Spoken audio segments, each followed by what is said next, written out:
Autre chose, que font les élèves pendant les heures supposées des cours?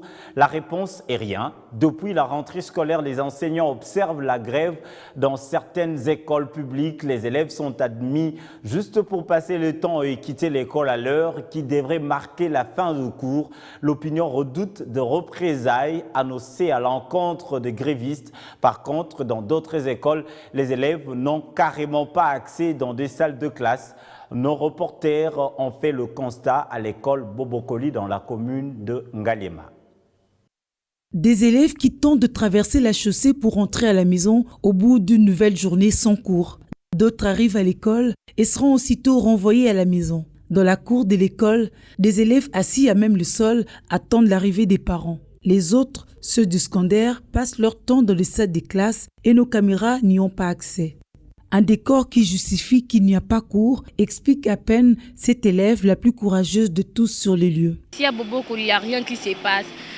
Les préfets nous disent juste de garder espoir, d'espérer juste, on va étudier, mais on ne sait pas jusqu'à quand, peut-être janvier, on ne sait pas.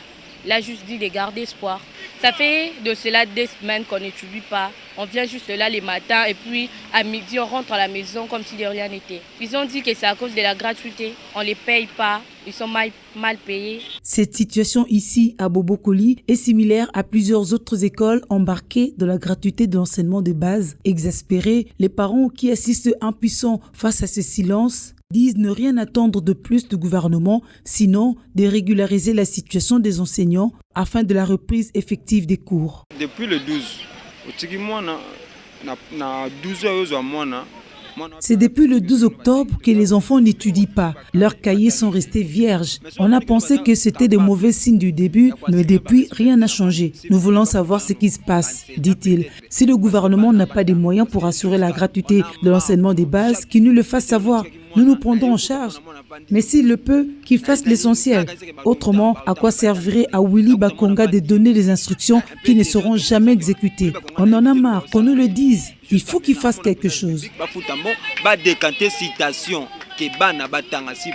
Quelques heures avant, les parents avaient choisi la rue pour exprimer leur ras-le-bol face aux décisions du ministre non exécutées et la colère des enseignants. Pendant ce temps, les assises de Bibois pataugent, les syndicalistes attendent du gouvernement les go des travaux des puits. Leurs appels à suspendre la grève ne sauraient aboutir face au manque des clauses attendues pour consolider la gratuité.